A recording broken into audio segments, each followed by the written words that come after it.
Hey there guys, Statsa here, and today I'll actually be talking about tackling the issue of falling behind others as well as dealing with lost time.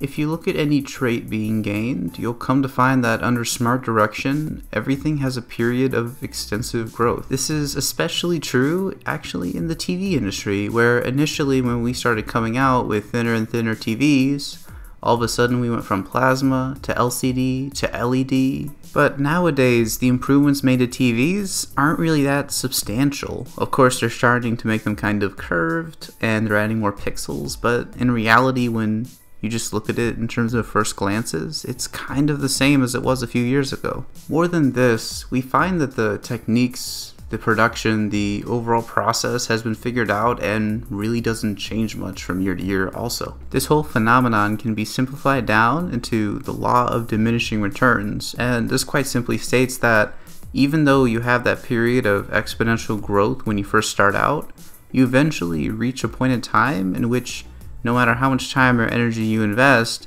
your returns aren't nearly as much as they used to be. You're probably asking now, Datsa, what does this have to do with lost time, and what does this have to do with me catching up?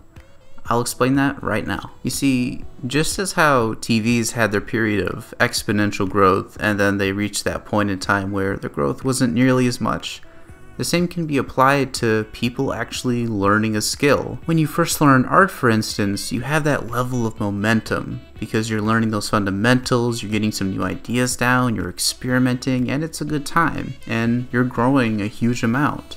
But eventually that momentum is going to die down, and eventually you're going to reach that point of diminishing returns.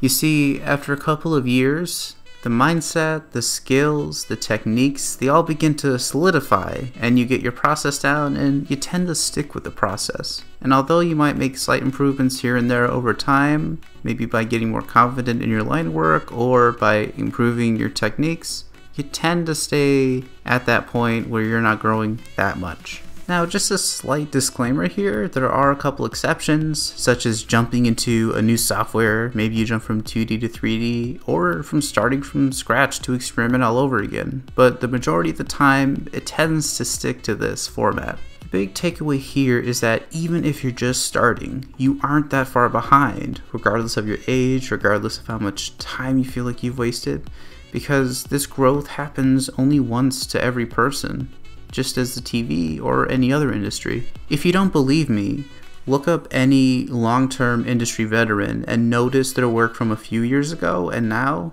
You'll come to find that it's pretty similar with a couple of improvements. And there you'll see the law of diminishing returns working its magic. In conclusion, you're not as far behind as you think you are, because just as they reach their period of exponential growth and then slowly improve thereafter, you too can do the same, where you reach that same period of exponential growth and you slowly get better.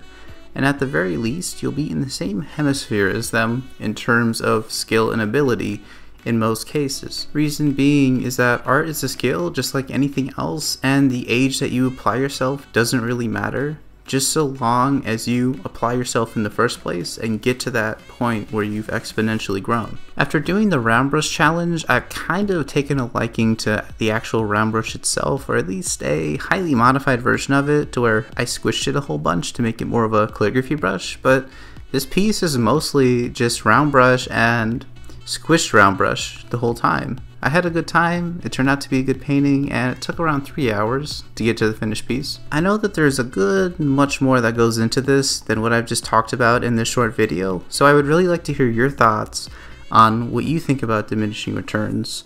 Maybe at what point in time you feel like you've reached it, if you're still in that growth stage, however you want to do it. I would love to hear down below.